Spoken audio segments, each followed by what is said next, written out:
How would you spend a day in the French Riviera?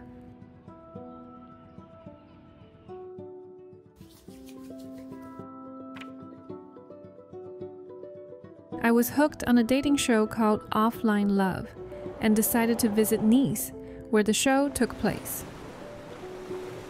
I made a video postcard from every little town along the way, hoping to share a little slice of summer.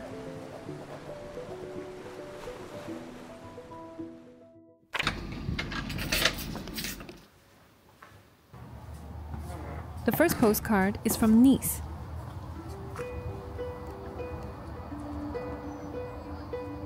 The 7-kilometer promenade is the most famous landmark in Nice. But why is it called the English Promenade? In the 19th century, wealthy Brits liked to spend their winters on the Mediterranean to unwind their nerves. At the time, there was a famine here, and many people were out of work. A British missionary proposed to raise funds to build a seaside walkway to give British visitors a refined place to stroll and socialize, and to create jobs for locals. Who would have thought the leisure of southern France was funded from overworked Londoners? When the promenade was built, Nice belonged to the Kingdom of Sardinia. Later, the Sardinian king traded Nice to France in exchange for its support in unifying Italy. Walk into the old town, the street layout, the architecture, even the street food doesn't feel very French.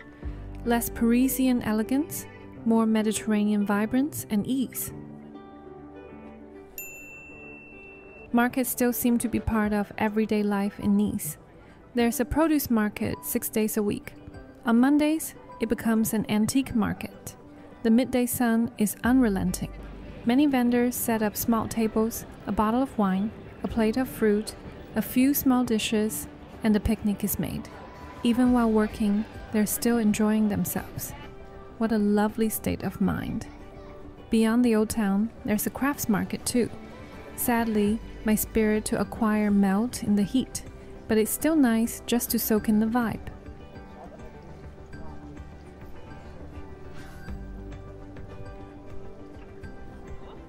In the morning, I hiked up Castle Hill, where there's no castle. It's a paradise for dog walkers and morning runners. The beach below is already awake, sparkling like a gemstone in the morning light.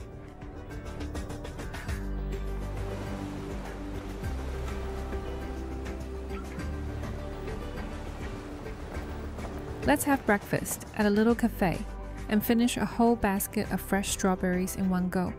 In the generous sunshine of the French Riviera, time is free, and daydreaming is the serious business.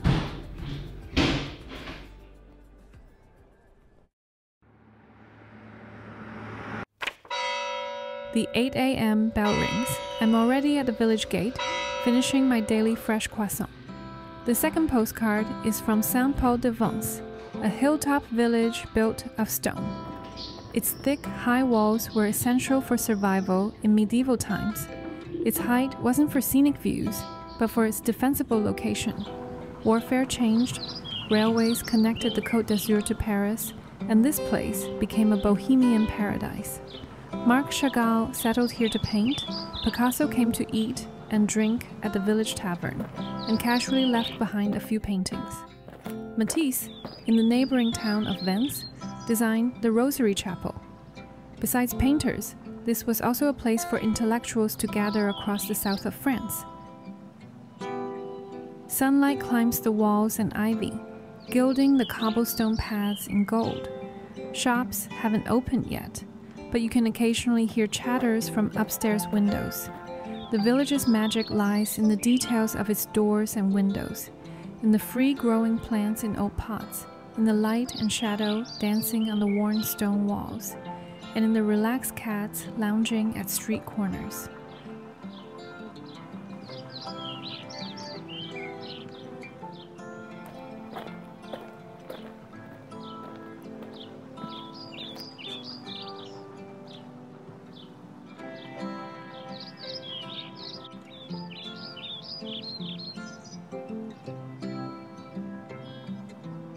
The church bells ring again. The echo lingers like a whisper from history. I have to leave now, before the first tour bus arrives, so that I can forever remember the magic of this place.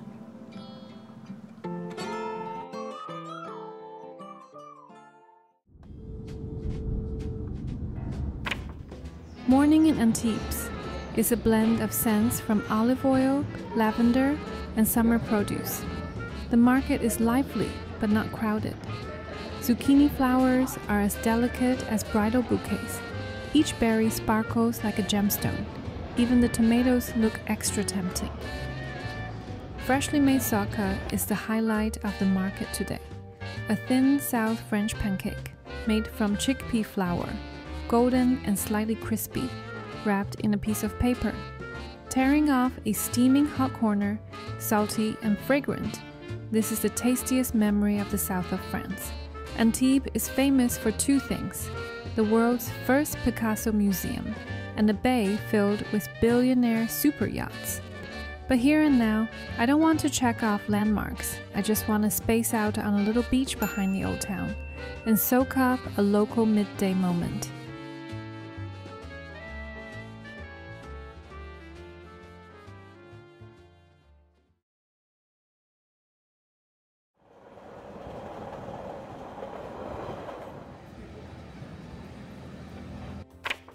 The fourth postcard comes from Cannes. I'm just a fleeting visitor. Behind the temple of the Palme d'Or lies Hollywood-style glitz and glamour. Tourists line up and pose as celebrities on the red carpet. On the other side of the avenue is a glittering street of luxury flagship stores, gorgeous but soulless. Today is Bastille Day. The beach is packed with people waiting for the fireworks.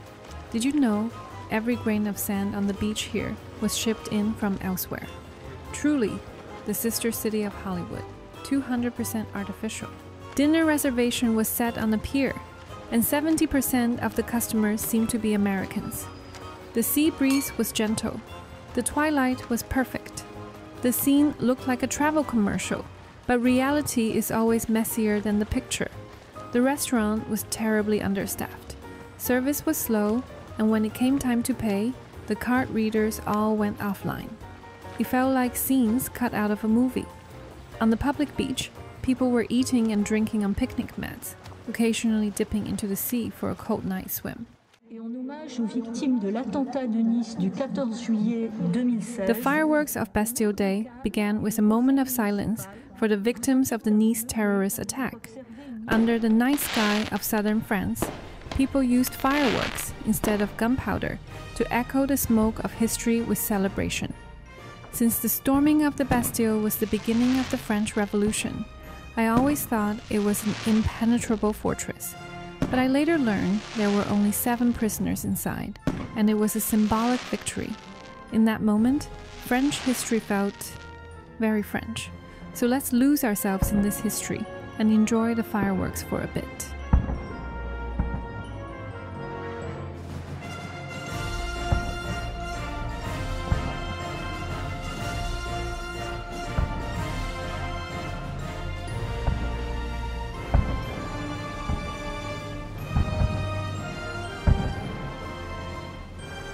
As the fireworks ended, we were sprinting full speed like Cinderella at midnight. We gotta catch the last train back to Nice. Sweaty and out of breath. Yes, we did it. 不仅赶上了火车，而且还有座。 Departing from Nice, we cycled along the coast with a gentle uphill ride until we reached Villefranche-sur-Mer. The fifth postcard comes from this poetically named little town, which translates to Free City by the Sea.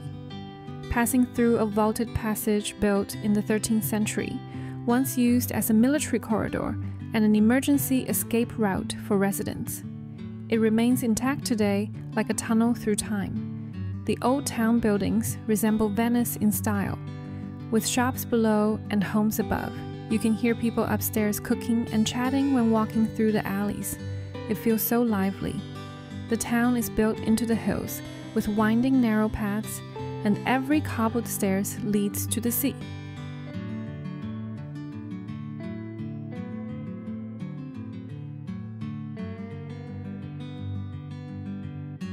Here by the shore lies a rare natural sandy beach in the south of France. The sea as clear as jelly. On this beach, having fun is far more important than looking perfect.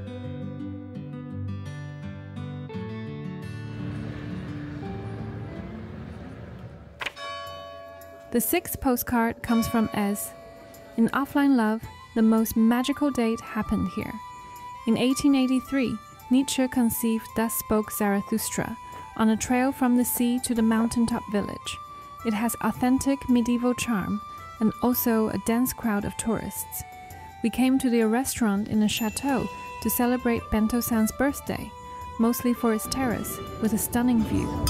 Today, the stubborn clouds refused to leave the sea. The blue turned pale, but had its own beauty. Happy birthday, honey. Blew out the candles and made a wish, hoping he always keeps a childlike heart. The tropical garden at the top is very popular, but no one who's ever lived in California could get excited about cacti. Louis XIV destroyed the fortress on the mountaintop to centralize his power. The ruins are now a selfie paradise. In the lemon yellow town of Menton, I'm sending the final postcard. Right next to Italy, this is the only town in France that can grow Sicilian lemons. July is not the fruiting season, but you can take its flavor home with a bottle of lemon olive oil.